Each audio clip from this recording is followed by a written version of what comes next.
Muy buenos días, nos encontramos una vez más en las instalaciones de Diario Expreso en la ciudad de Guayaquil, esta vez acompañados del doctor Ricardo Favarotto, un abogado argentino por la Universidad de Mar del Plata.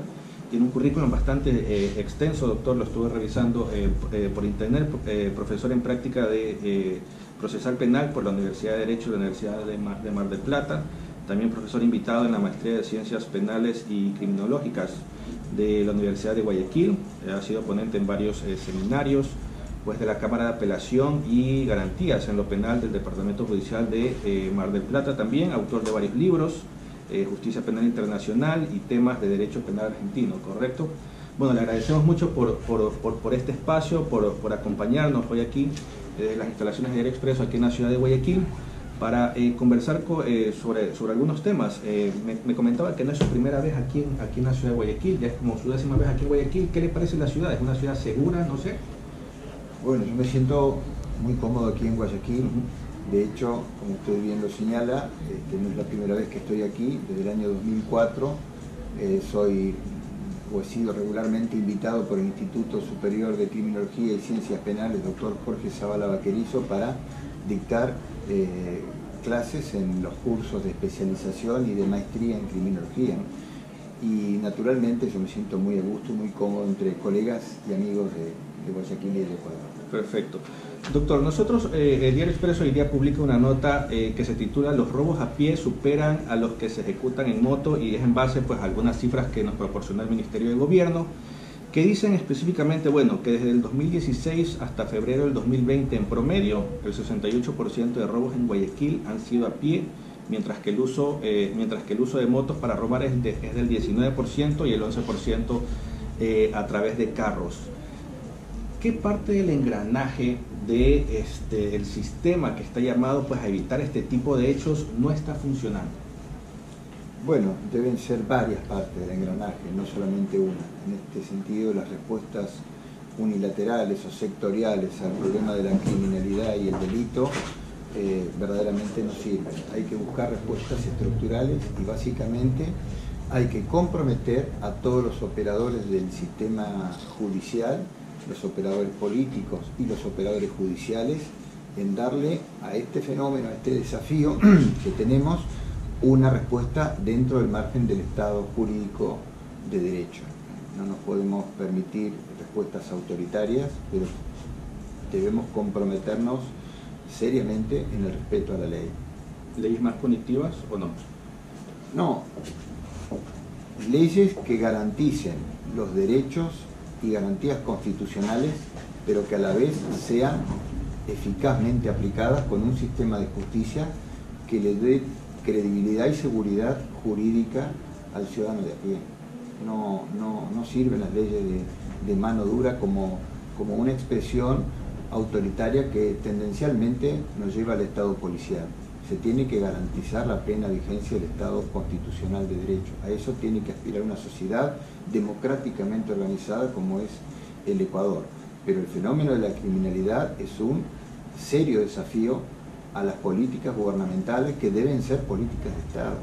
No son políticas de quien administra circunstancialmente el país. Tiene que haber en esto un serio compromiso, tiene que haber una continuidad en la política criminal del Estado de Derecho, que a través de los distintos operadores, ya sean administrativos, legislativos o judiciales, tengan frente al crimen y la criminalidad una respuesta acorde. Correcto. ¿Y qué tanto sirven restricciones como, por ejemplo, que se prohíba que dos hombres estén circulando en una moto a determinadas horas de por ejemplo, en el caso local, desde las 19 horas hasta las 4 de la mañana del día siguiente? ¿Qué tanto sirven este tipo de restricciones? Bueno, yo no soy un especialista en seguridad urbana, pero yo creo que lo que aquí hay que atender es a la opinión de los expertos, es decir, desconozco las particularidades que tiene la criminalidad urbana en el municipio de Guayaquil, pero quiero decir que en esto hay miradas serias que han estudiado y trabajado adecuadamente sobre el monitoreo, control de la criminalidad, y que, bueno, hay que tratar de implementar, ya digo, políticas de largo plazo. No, en esto no se puede buscar una solución inmediata, rápida, a a problemas urgentes. Generalmente las respuestas han sido más bien espasmódicas y no ha habido un compromiso de Estado de todos los agentes políticos y de los operadores del sistema judicial. Ahora, parte del engranaje, obviamente, para poder combatir este tipo de hechos es el sistema judicial, son los jueces. Existe actualmente, por lo menos aquí en la ciudad de Guayaquil, una propuesta que viene de un sector político, específicamente de la alcaldesa de Guayaquil, Cintia Viteri, de crear una veeduría para poder vigilar los fallos de los jueces que liberan a delincuentes. Hay algunas voces que dicen, bueno, esto es intromisión al sistema judicial, hay otras voces que dicen, no, está muy bien. ¿Qué opina usted? Bueno, desconozco los alcances de esa medida. Quiero decir que como tal, vista esta primera aproximación, implica un cierto riesgo a la independencia de actuación de los jueces. Los jueces deben actuar con independencia y con ecuanimidad en la aplicación de la ley. Y naturalmente tienen que ser controlados, pero para eso tiene que haber mecanismos institucionales de control y no simplemente una persecución porque no nos agradan sus criterios al momento de resolver. El sistema judicial es un sistema de instancias múltiples. Las decisiones cerradas que puede haber adoptado un juez de primer grado pueden ser rápidamente subsanadas en una instancia superior. No me parece saludable que haya un control político sobre la actuación de los jueces, pero sí me parece necesario un control institucional. El Estado de Derecho tiene que controlar el desempeño de los agentes del Ministerio Público Fiscal y de los jueces, pero con un criterio de institucionalidad y no con un criterio de persecución política o ideológica. Correcto. Ahora, antes de iniciar la entrevista, usted me comentaba un poco sobre el sistema de jurados que se está aplicando en Argentina, ¿correcto? Y esto pues ha creado pues cierta, no sé si el término es correcto, empatía ciudadana con la labor de los jueces, que a veces se cree que, pues bueno, se lo pone al ciudadano en el zapato del juez, en los zapatos del juez para que sienta este tipo de presión de tomar una decisión con respecto pues al futuro de una persona, determinada persona. ¿Cree que Ecuador debería también ir caminando a ese sistema de jurados? Bueno, yo lo que creo es que ningún sistema de administración de justicia que genere el nivel de desconfianza que generan en nuestra región los sistemas de administración de justicia penal se puede sustentar en el tiempo. Frente a esta realidad que es de carácter sociológico, que la gente, particularmente hablo de la situación en Argentina porque la conozco, rechaza mayoritariamente las decisiones de los jueces por distintas motivaciones, incluso algunas por criterios no sustentables racionalmente, pero uno lo percibe. El sistema judicial tiene que estar en sintonía con la sociedad. Y una manera de sanear este daño que generan los sistemas de justicia que no reflejan el sentimiento social es involucrar la participación social con un criterio de participación ciudadana en la toma de decisiones en el sistema judicial. Naturalmente que el jurado no va a resolver cuestiones jurídicas, no está llamado para eso, y el jurado justamente es un jurado legos de ciudadanos que no conocen el derecho. Para aplicar el derecho está el juez, pero para resolver cuestiones de hecho y prueba, que lo que requieren es el sentido común de la apreciación de cómo ocurrieron o no ocurrieron los hechos que se discuten en un juicio, perfectamente el sistema de jurados puede abastecer esta necesidad.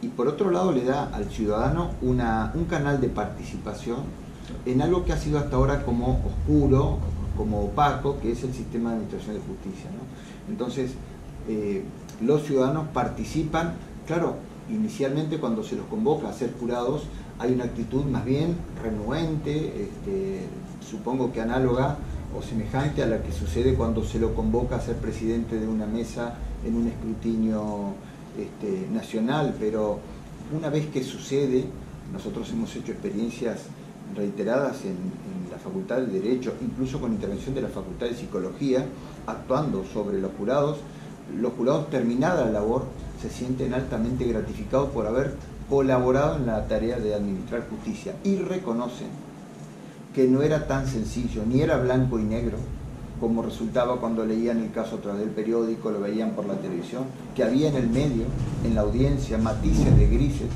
que le generaban dudas y que en muchos casos no llegaban a la condena, a pesar de que en un primer momento pensaban que el caso era muy claro. Sin embargo, cuando escuchaban los argumentos de las dos partes, en el marco de la bilateralidad propia del proceso acusatorio, llegaban a una conclusión distinta y valoraban las dificultades que enfrentan los jueces cotidianamente al tiempo de resolver. Por lo tanto, se lograba esa cierta identificación que, bueno, usted ha caracterizado correctamente como una cierta empatía con la función, no con las personas, con la función de juzgar, diciendo, ah, bueno, pero esto no era tan sencillo, esto verdaderamente era bastante más complejo. Claro, una campana siempre suena bien, uno lo que tiene que hacer es escuchar las dos campanas al mismo tiempo. Ahora, o sea que el sistema de jurados sí ayuda a disminuir este nivel de desconfianza ciudadana hacia el sistema judicial. Naturalmente, porque la gente participa, el ciudadano de a pie participa, el ciudadano de a pie se involucra en la administración de justicia y se concibe la administración de justicia de un modo menos aristocrático y mucho más democrático. Esta es una instancia democrática. Si la decisión del jurado es acertada o es incorrecta, bueno, es tan falible como la decisión de todos los seres humanos. Insisto en que hay que entender que es un sistema acotado a las cuestiones de hecho y prueba, no a las cuestiones jurídicas. Las cuestiones jurídicas siguen siendo resorte exclusivo del juez. Una cosa es que el jurado dictamine en un veredicto la culpabilidad del acusado y otra distinta es que el juicio de tipicidad y de subsunción jurídica de esa conducta por la que ha sido encontrado culpable por el jurado la tenga que hacer un técnico. Ese técnico es el juez y que luego haga la última etapa, que es la de la cuantificación punitiva. ¿Y cómo fue la inserción de este sistema en el caso de Argentina? ¿Hubo resistencia de los ciudadanos o no? Bueno, en la Argentina se producen dos fenómenos, uno es jurídico y el otro es sociológico.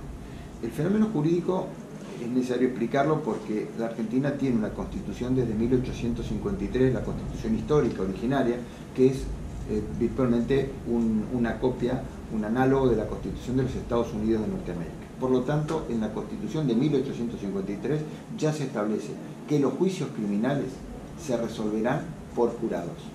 Sin embargo, a pesar de ser tan clara la normativa constitucional, durante 150 años ningún proyecto de ley sobre la implementación de juicios por jurados tuvo viabilidad política. Siempre se consideró que no era una cláusula programática, sino que simplemente había que supeditarla a las leyes que lo reglamentaran. Con posterioridad, y ya prácticamente en este siglo, empezaron en distintas provincias, no nos olvidemos que la Argentina es un estado federal, en distintos estados provinciales se empezó a reglamentar distintos modelos de juicio por jurados. Y básicamente hay dos modelos bien distintos. Uno es el escabinado, que es el que está legislado en la provincia de Córdoba, donde los jurados participan junto a los jueces en la toma de decisiones, es decir, 8 jurados y 3 jueces técnicos, y le dan una formulación motivada a la respuesta sobre la culpabilidad o no culpabilidad.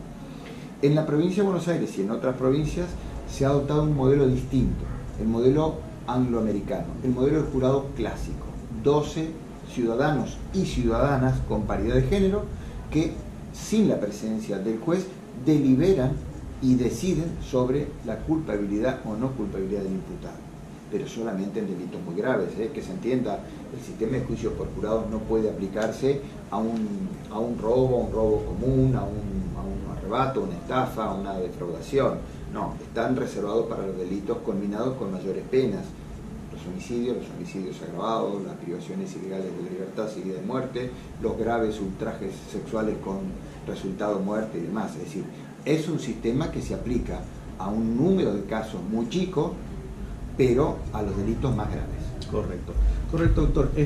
Quería solicitar también su opinión sobre algunos debates, sobre algunos temas en específico que generaron las reformas al Código Integral Penal, que, si mi memoria no me es ingrata, fueron aprobados en septiembre del año pasado en la Asamblea Nacional, y una de ellas tiene que ver con que a las personas, que las personas que hayan sido detenidas por determinado delito se le muestre su rostro en los medios de comunicación. Anteriormente estaba prohibido, con las reformas pues ahora ya se puede mostrar en los rostros a las personas, siempre y cuando obviamente pues se le respete su derecho al principio de la presunción de inocencia.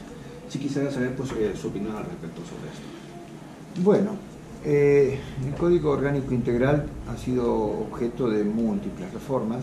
Una de ellas, como usted indica, establece esta modalidad. Yo creo que será la Corte Constitucional la que en definitiva tenga que resolver sobre la constitucionalidad de este tipo de normas.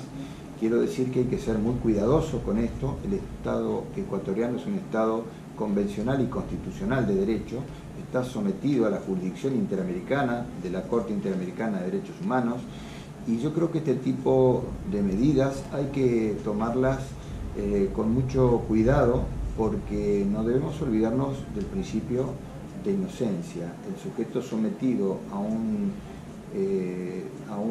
enjuiciamiento penal sigue gozando del estatus jurídico de inocencia, y la propalación de su imagen podría verdaderamente afectarlo el día que, por ejemplo, fuera desincriminado producto de que no se ha encontrado material probatorio suficiente, y sin embargo sería difícil de reparar el daño que se ha hecho a su imagen si se propalan esas fotografías. Por lo tanto, yo espero que un fallo de la Corte Constitucional del Ecuador ponga las cosas en su lugar y sobre todo preserve lo que es el Ecuador, que es un Estado constitucional y convencional de derecho, es decir, que asegure el programa político de la Constitución del Ecuador de 2008 y que tenga cuidado con este tipo de normativas de excepción, porque, a ver, yo sintetizo todo con esta expresión. En materia político-criminal, en materia legislativa, se pueden adoptar cualquier medida, ¿no? Pero lo que no se puede evitar son las consecuencias. Cuidemos mucho o pensemos mucho en las consecuencias de las medidas de política criminal. La urgencia que genera la situación de inseguridad que se vive en las calles del Ecuador, como en la mayoría de los países de nuestra región, nos obliga a repensar medidas de política criminal eficaces. Pero es que no solo deben ser eficaces, tienen que cuidar el marco de garantías constitucionales. Y en el caso de que una persona sea detenida en delito flagrante. Pues bien, aun cuando sea detenida en delito flagrante, tiene que ser sometida a un debido proceso legal. Hasta tanto no haya una sentencia ejecutoriada, goza de la presunción de inocencia, aún en el delito flagrante. Por supuesto que el delito flagrante, y está bien regulado en el Ecuador, tiene una modalidad mucho más expedita y rápida para llegar a la sentencia definitiva, pero tenemos que confiar mucho más en el sistema de administración de justicia, y el sistema de administración de justicia tiene que dar respuestas en términos de agilidad frente a este tipo de situaciones. Por ejemplo, el delito flagrante, que es un delito sencillamente justiciable. No puede ser, no se justifica bajo ningún concepto que haya demoras para este tipo de situaciones. Correcto. Ahora, el otro tema que también se aprobó dentro del paquete de reformas al Código Orgánico Integral Penal es el uso medicinal del cannabis. ¿Qué opina usted al respecto? Bueno, en esto hay una tendencia bastante marcada en toda la región para autorizar este tipo de situaciones. Yo no soy un especialista en políticas de drogas, pero tengo que decir que mi primera mirada es favorable respecto de este tipo de reformas. Probada la necesidad medicinal, pero que además históricamente se ha utilizado con esa finalidad, bueno, tranquilamente creo que se podría habilitar su uso dentro de las medidas que siempre en materia de sanidad pública tiene que adoptar el Estado. El Estado tiene que trabajar, por un lado, fuertemente en esta despenalización, porque ha habido criterios muy estrictos en la lucha contra el narcotráfico, pero por otro lado tiene que también proveer un marco de sanidad pública para el tratamiento de las personas que, ya no con fines medicinales, sino con fines recreativos o adictivos, presenten algún tipo de problemas vinculados al uso abusivo de sustancias. Perfecto.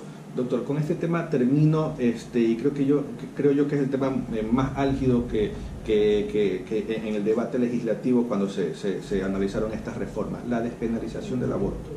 El presidente de Argentina hace poco dijo que iba a enviar al Congreso una nueva ley para la despenalización del aborto en Argentina. Bueno, también anteriormente hubo un debate muy fuerte, incluso movimientos en las calles en Argentina. ¿Cuál es su criterio? ¿Ecuador debe ir caminando hacia allá o no? Vea, yo lo primero que veo como muy saludable es que estos temas se discutan. Estos temas durante muchos años estuvieron vedados a la discusión pública y a la discusión política. Yo creo que tiene que haber un debate serio, que se tiene que escuchar a todos los especialistas, que se tienen que escuchar todas las opiniones y que cada país tomará las medidas que deba arbitrar al respecto, pero teniendo en cuenta la pluralidad de afectaciones que esto genera. Este tipo de situaciones, insisto, lo peor que puede hacerse es negar su existencia. Esto genera conflictos y estos conflictos tienen que salir a la luz y se tienen que debatir. ¿En qué lugar? Bueno, se pueden debatir en los medios, se pueden debatir en el café, se pueden debatir en las universidades, pero básicamente se tienen que debatir en la Asamblea Nacional, porque ese es el ámbito natural, el recinto lógico donde la sociedad jurídicamente se expresa a través de sus legisladores, en un sistema democrático y representativo. Yo espero que los legisladores estén a la altura de los tiempos y que sean capaces de dialogar con los distintos sectores sociales. Yo creo que no hay, frente a este tipo de situaciones, respuestas unilaterales. No se puede abonar dogmáticamente un criterio unilateral sin considerar también los argumentos de la otra parte. Y en general, yo lo que veo que hay posturas polarizadas y dogmáticas. Bueno, habría que abandonar un poco ese dogmatismo y entablar entre todos un diálogo democrático y republicano. Perfecto. Correcto, doctor Favaroto, le agradecemos mucho por haber participado de este espacio y también agradecerles a ustedes, a los lectores y seguidores pues, del Diario Expreso en las redes sociales, especialmente en Facebook, quienes se conectaron a esta entrevista y bueno, será hasta una próxima ocasión.